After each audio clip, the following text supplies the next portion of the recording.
Hi, I'm Nate. I'm 29, and 2 months ago, I woke up from a coma to find my entire family had ghosted me like I was a bad Tinder date. Waking up felt like drowning in cement. Everything hurt: eyes, ribs, throat. I remembered blinking against the hospital lights and thinking, this is it? This is how I come back? The room was silent. No balloons, no family, not even those cheap grocery store flowers people send when they feel guilty. Just a dry cough and the soft beep of machines. Then I saw the note. It was folded neatly on the side table next to a tray of untouched applesauce. The handwriting was unmistakable. My dad's accountant block letters. We stopped paying. Good luck, Dad. No love. No explanation. No forwarding address. Just vibes and abandonment. I didn't cry. I didn't even feel surprised. That's the thing about being the backup son. When you grow up as the spare, not the heir, this kind of stuff starts to feel inevitable. Still, it was a hell of a thing to wake up to: 3 fractured ribs, 2 months of my life missing, and suddenly orphaned by choice. I had no idea what had put me in the coma. The nurses wouldn't say much, just that I was lucky to be alive and apparently had no visitors the whole time. No calls. No texts. Just 4 walls and the faint smell of antiseptic shame. I was about to drift back into whatever haze I'd just crawled out of when the door creaked open. In walked my lawyer, Marty, pinstripe suit, Bluetooth headset still in his ear like he was waiting for the stock market to call him back. Behind him was a man I'd never seen before. Tall. Sharp. The kind of face that said, I know exactly how much your house is worth and I could buy it twice. Marty grinned like I'd just asked if he wanted to see something illegal. Your father made a mistake, he said, tapping the folder under his arm. He forgot who you really are. That was the moment the old version of me, the obedient son, the afterthought, the reliable background character, flatlined for good. Because the man in the suit was here to tell me a secret that was going to change everything. I stared at Marty, then at the guy next to him, who looked like he ironed his soul every morning. Okay, I croaked, my voice raw like I'd swallowed gravel. You want to run that by me again? Marty dropped the folder on my lap with a weighty thunk. Your father disinherited you. That part's true. The note was real. But he overlooked something critical. The other man finally spoke. Your mother's will. Now that got my attention. My mother had died when I was 10. All I remembered was her warm hands and a lullaby about silver horses. After she passed, my dad morphed from strict to strategic. Like parenting me was just another tax deduction he didn't ask for. He remarried fast, had 2 new kids, and I became background furniture. Kept around out of obligation, dusted off for holiday photos. What about her will? I asked. The man in the suit smiled faintly. She left everything to you. Not just money. Ownership. My heart knocked against my ribs. Ownership of what? Marty opened the folder and began sliding out pages like he was dealing cards. Property deeds. Business stocks. A trust account with more zeros than I could count. And one document sealed with an old wax emblem I hadn't seen since childhood. My mother's personal foundation. She set it up before she died, the man said. She made sure you'd inherit it all on your 29th birthday. But only if something very specific happened first. What specific? I asked, my mouth dry. She knew your father, he said simply. She predicted he'd try to cut you out. The moment he filed the disinheritance paperwork, boom. Clause triggered. All assets bypass him. Straight to you. I blinked. Wait. She gamed my dad? Oh, she absolutely played him like a violin. Marty grinned. And suddenly it clicked. That weird letter I got 6 months ago, the unopened one I left in a drawer. My birthday had come and gone while I was unconscious. My father must have assumed the trust was tied to his estate, not hers. So he pulled the plug financially. I muttered, just in time to lose everything. Precisely, said the suit. He nuked his own access. And now. He pointed to the page at the bottom of the stack. It had my name printed in bold letters next to the title sole beneficiary and chairman, Elara Foundation Holdings. I couldn't breathe. My dad hadn't just left me for dead, he'd accidentally handed me control of everything he cared about. Money. Influence. Power. All mine now. And I was going to use it. So let me get this straight, I said, pushing myself upright even though my ribs screamed. My dad cut me off, thinking he was shutting the door on me, Only he tripped a landmine my mother planted 20 years ago, and now I own the entire estate. Not quite the entire estate, the suited man said, smoothing down his already immaculate tie. But close. The foundation controls shares in all the family businesses. Properties, investments, trusts. You are now the majority stakeholder in every entity your father used to run. Marty was practically vibrating, like a Labrador who just fetched the biggest legal bone of his career. The Alara Foundation isn't just a charitable umbrella, he said. It owns controlling interest in Wexley Capital. That's your father's empire. Or, it was. My stomach turned, not out of fear, but disbelief. Wexley Capital had been in my dad's name since before I was born. He used to brag about it at dinner parties, telling anyone who would listen how he built it from scratch, which was a lie. My mom was the original investor. She funded it, designed the structure, and apparently built a legal booby trap in case he ever forgot who helped him rise. And now, because he couldn't resist one final petty screw you letter, the trap had sprung. Why didn't you tell me this sooner? I asked Marty. We tried, he said, lifting his hands. 6 months ago. The letter? The private email? The call to your old office? Oh my God! My head dropped back against the pillow. I ignored all of that. Thought it was more financial spam. It wasn't, Marty said with a crooked smile. It was the start of a new life. I closed my eyes. I wasn't just alive, I was reborn. And with more leverage than I ever dreamed of. The suited man slid a key across the hospital tray. This is for your mother's penthouse. She bought it under the foundation's name. It's been empty since she died, waiting for you. If you're discharged, you can go directly there. My laugh came out shaky. And what, just walk back into that world like nothing happened? No, the man said flatly. You walk back in like you own it. I thought about the years I'd spent being invisible. The birthdays forgotten. The holidays where I got socks while my half-siblings unwrapped tech gadgets. The time my father called me a resource drain during a budget meeting. I was 20. I still remember exactly how my hands had trembled. I thought about the crash, whatever the hell happened to put me in that coma. Still no answers there. But one thing was clear, my family didn't wait for me. They didn't pray. They didn't stay. They assumed I was disposable. And now? I wasn't just back. I had power. Real, untouchable, generational power. Take me to the penthouse, I said, swinging my legs over the bed. Marty held up a hand. Nate, maybe wait a few days, get your strength. Nope. I stood up. My gown flapped open in the back. I didn't care. I've got people to disappoint. Who? Marty asked, blinking. My family, I said. Starting with my father. The next 2 hours were a blur. Paperwork. For removal. A wheelchair I refused. By sunset, I was standing inside a glass elevator that rocketed me 43 floors up to a penthouse that looked like it had been frozen in time. My mother's perfume lingered faintly in the air. And on the marble table by the window, a note in her handwriting. If you're reading this, they failed you. But you didn't fail me. Welcome home, Nathan. I didn't cry. But I swore, right then and there, I'd make every single one of them regret walking away. Starting with the board meeting scheduled for tomorrow morning. The one they didn't know I'd be chairing. I barely slept. Not because of pain, though my body still felt like it had been shoved through a car wash full of bricks, but because my brain wouldn't shut up.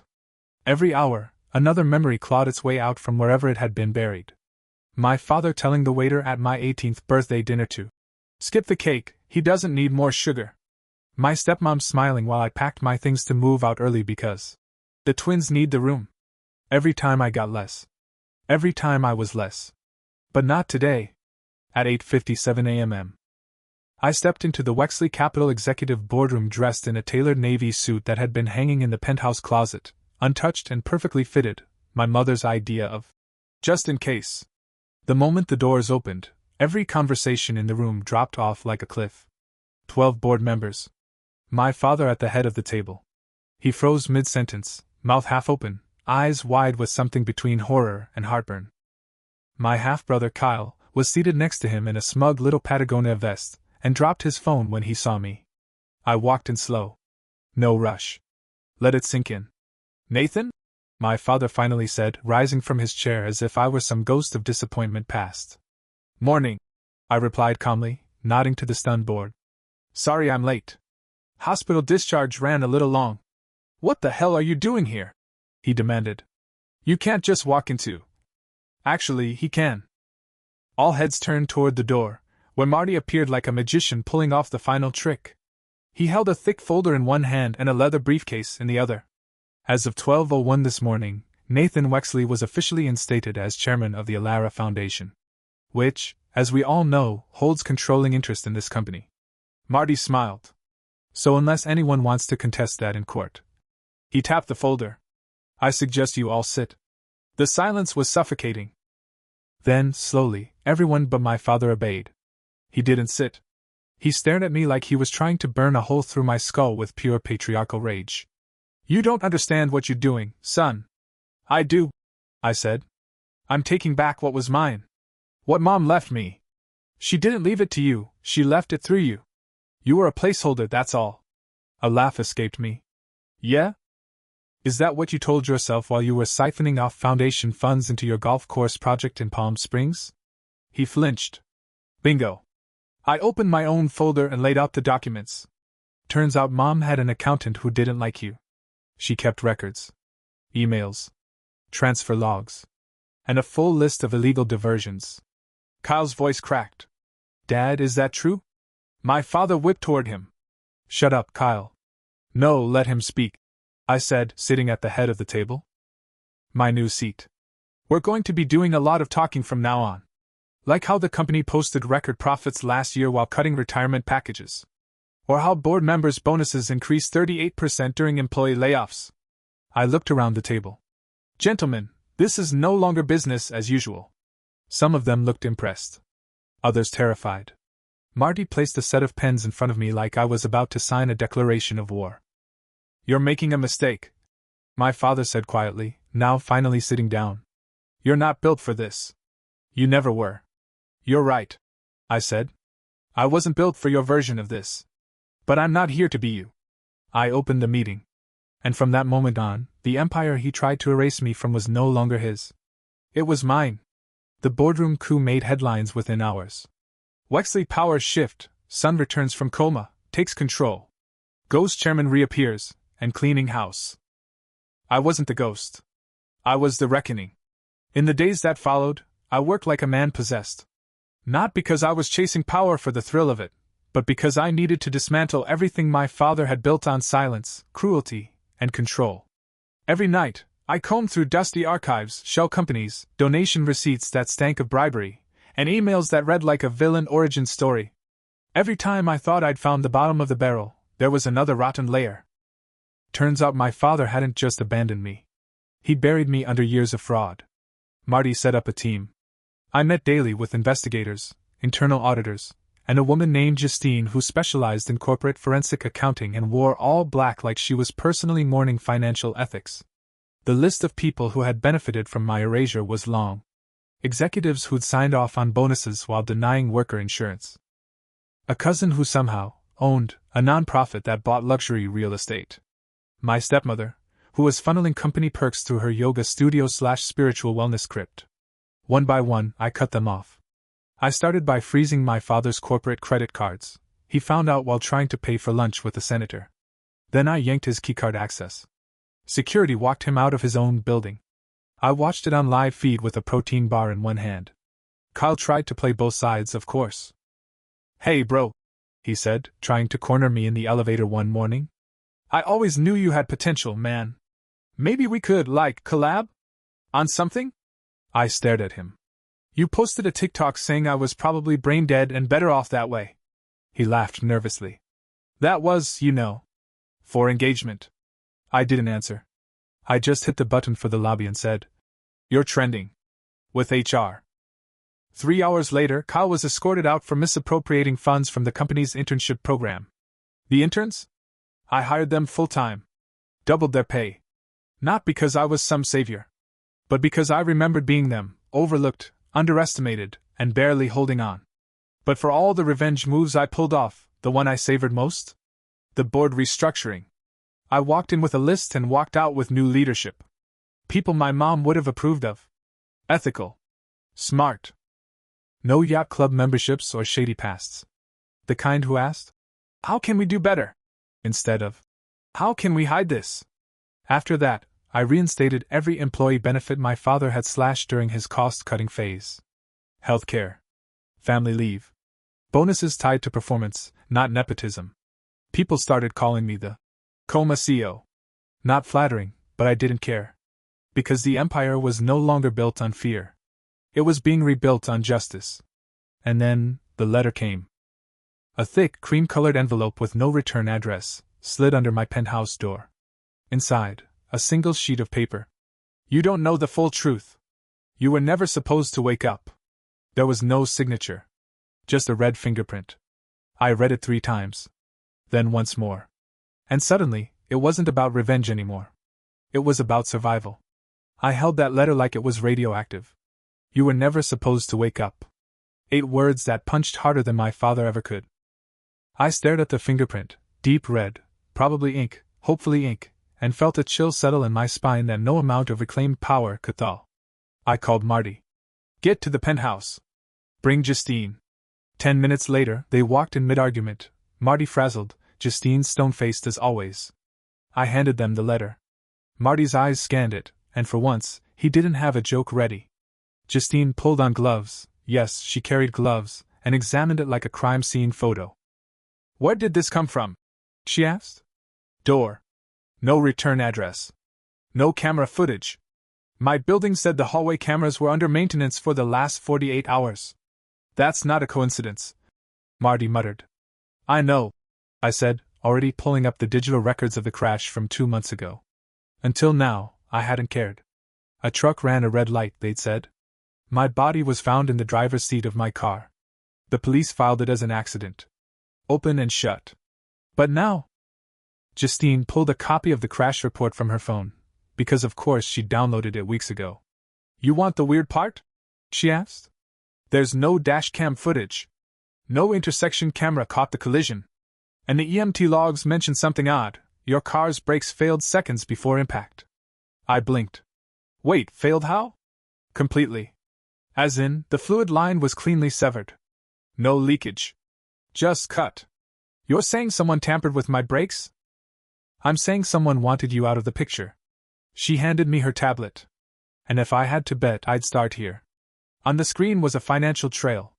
A wire transfer. $300,000 to an offshore account connected to a private security consultant named Rowan Vega. The source? One of the shell companies my father had created under Wexley Holdings. The date of the transfer? 1 week before my crash. My stomach dropped. Marty sat down slowly. "Your father tried to kill you." "No," I said, the words sticking in my throat. "He paid someone to kill me." "That's not the same thing." "Oh, you're right. He outsourced it." "How ethical." I couldn't breathe. I thought I'd been reclaiming my legacy, building something better. But the whole time, I'd been walking around inside a murder attempt that no one thought I'd survive. The betrayal didn't just go deep, it went fatal. And the worst part? He almost got away with it. But someone else had stopped him. I turned the envelope over again. That red fingerprint, was it a warning? A confession? A breadcrumb? Justine's phone buzzed. She looked down, frowned. "What?" I asked. "That security firm your father paid? Rowan Vega? He's dead. Died last week. Heart attack, they said. 44 years old." Marty stood. "We need to escalate this. Police. FBI. Media." "No," I said quietly. "Not yet." They both looked at me like I'd gone insane. "If we go public too soon, whoever's still involved will vanish. I want them exposed. Fully. No more shadows." Justine hesitated. "Then what do we do?" "We bait the trap," I said. "My father thinks I still don't know. Let's keep it that way." I sat down, opened my laptop, and began drafting the invite. Wexley Capital Legacy Gala, hosted by Nathan Wexley. Family only. Exclusive. Cameras optional. Secrets guaranteed. This time, we weren't fighting in boardrooms. We were going to war. The Wexley Capital Legacy Gala was held at the Crown Meridian downtown, a place so pretentious it charged for tap water and had chandeliers that probably had trust funds. It was the kind of venue my father loved, expensive, exclusive, dripping with reputation. I chose it for exactly that reason. I wanted him comfortable, predictable, and I wanted him to think he'd won. As guests arrived, every surface was polished to a mirror shine. I wore a crisp black tuxedo, the same one my mother had ordered for me years ago, still sealed in plastic when I found it in her closet. It fit perfectly. Almost like she knew this day would come. The guest list was tight, family only, per the invite. My father arrived late, of course, making his entrance like a disgraced king still trying to pretend the throne was warm. On his arm was my stepmother, brittle and sharp-eyed in designer couture. Carl trailed behind them, glued to his phone like always, still clinging to the fantasy that he mattered.